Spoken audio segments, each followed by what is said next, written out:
در شب سال نو اصفهان غرق در نور شادی بود. کاخ با شکوه شاه عباس با چراغ‌هایی که نورشان بر کاشی‌های فیروزه‌ای میتابید آمادگی می‌گرفت تا لحظه تحویل سال را جشن بگیرد.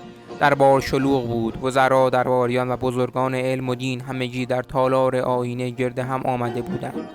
اما در این میان تنها کسی که آرام و متفکر نشسته بود شیخ بهایی بود، دانشمند بزرگ صفوی.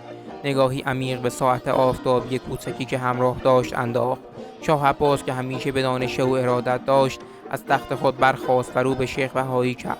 شیخنا، حال امسال ما چگونه خواهد بود؟ قبل از شنیدن پاسخ شیخ بهایی با سابسکرایب چنل و لایک این ویدیو از ما حمایت کنید. شیخ بهایی تمسمی کرد و گفت: ای پادشاه، سال نو نوا گردش ستارگان که با نیت آدمیان رقم میخورد. اگر دلها را نیکو کنیم احوال ما نیکو خواهد شد. شاه عباس که با تمام قدرتش همیشه به سرنوشت و حکمت علاقه داشت کمی تأمل کرد.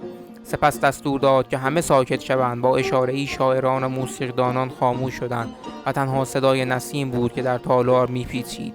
شیخ بهایی دستهایش را بالا برد و با صدایی که در سکوت طنین انداز شد دعای تحویل سال را خواند: یا مقلب القلوب والابصار یا مدبر اللیل والنهار.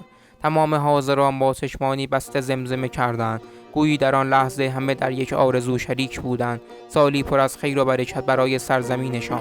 لحظه ای بعد ناقوس تحویل سال زده شد و شاه عباس رو به شیخ بهایی کرد و گفت: پس از این هر سال این دعا را در لحظه تحویل سال خواهیم خواند. و این گونه بود که دعای تحویل سال در میان مردم جاودانه شد.